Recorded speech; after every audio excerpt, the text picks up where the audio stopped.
On reste respectueux. Ma mère m'a toujours dit, Thierry, reste respectueux, mais on va parler de Oussama Hamar qui nous dit être polyamoureux. Moi, dans le fond, ça ne m'a pas choqué. J'ai trouvé ça totalement normal. Mais j'ai été plutôt surpris des commentaires qui nous disaient que Oussama Hamar ne peut pas être polyamoureux, tout simplement parce qu'il est gros. Alors, nous restons respectueux dans cette vidéo car il faut être respectueux. Oussama Hamar, intrinsèquement parlant, il aurait pu être le meilleur entrepreneur de France s'il savait contrôler ce qu'il mettait dans son ventre. Intrinsèquement parlant. Parce que c'est un orateur et la première compétence, la première qualité que doit avoir un entrepreneur, c'est l'art oratoire. Attirer les gens sans attirer les gens pour que les gens fassent le travail opérationnel qu'il faut faire dans une entreprise. On a déjà donné une qualité à Oussama Hamar. Mais pourquoi Oussama Hamar est polyamoureux? Et pourquoi est-ce que le public, pourquoi est-ce que les gens qui commentent se trompent fondamentalement? Dans la tête d'Oussama Hamar, il croit être en relation avec ses femmes. Lui, il est dans le déni. Il est dans le déni. Et pourquoi? Parce qu'il est gros, avec tout le respect qu'on lui doit. Voilà. Et une femme, intrinsèquement parlant, il faut savoir qu'une femme a une intelligence sociale bien plus développée que celle d'un homme. Les femmes ne sont pas intéressées par l'argent.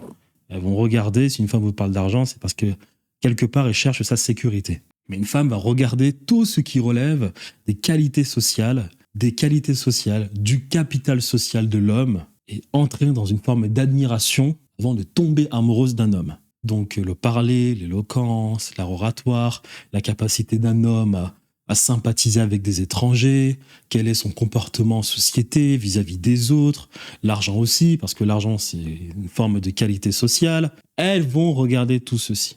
Mais le poids, c'est un gros red flag. Intrinsèquement parlant, aucune femme dans le monde n'a pour premier choix un homme gros. Aucune personne ne veut d'un gros dans ce monde. À l'époque, les gens voulaient des gros parce que c'était la pauvreté. Et quand on était gros, cela veut dire qu'on était capable de stocker. Et intrinsèquement, si on est capable de stocker, on peut survivre en temps de disette lorsque le climat est hostile. Donc à une époque, être gros, ça servait. L'Europe, à un moment donné, aimait les gros.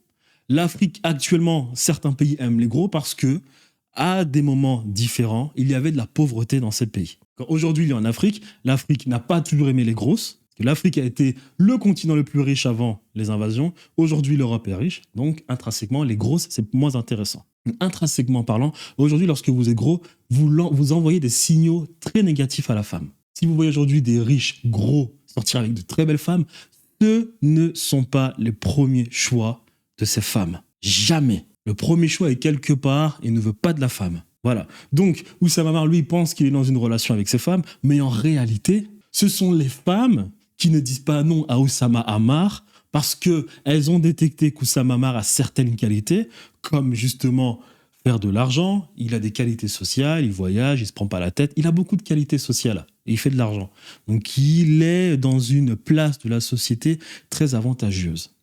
Or, il a d'autres problèmes qui font que ces femmes ne pourront jamais considérer Oussama Hamar comme un premier choix. Et qu'est-ce que font les femmes lorsqu'elles ont plusieurs choix? Eh bien, elles ont un placard et dans ce placard, elles vont prendre les hommes et les mettre à l'intérieur et ne jamais leur dire non, mais toujours les garder de côté en se disant il ne faut jamais dire non à un mec qui a certaines qualités. Voilà pourquoi lui, il pense qu'il est en relation avec plusieurs femmes, alors qu'en fait, il est tombé sur plusieurs femmes qui estiment qu'il est même pas le troisième, mais peut-être le 10e choix. Donc elles vont pas dire non, elles vont s'entretenir avec lui.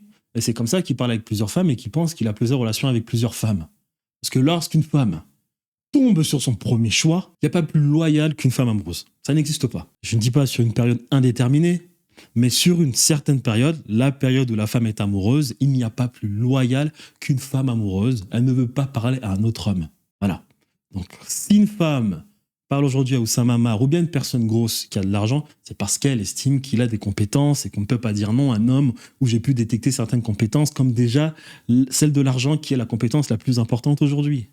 Donc lui, il estime qu'il a une relation avec ses femmes, mais elle estime tout simplement qu'il est un second choix. Et lorsqu'on est en relation avec une personne qui est un second choix, on est moins intransigeant, on est moins pointilleux.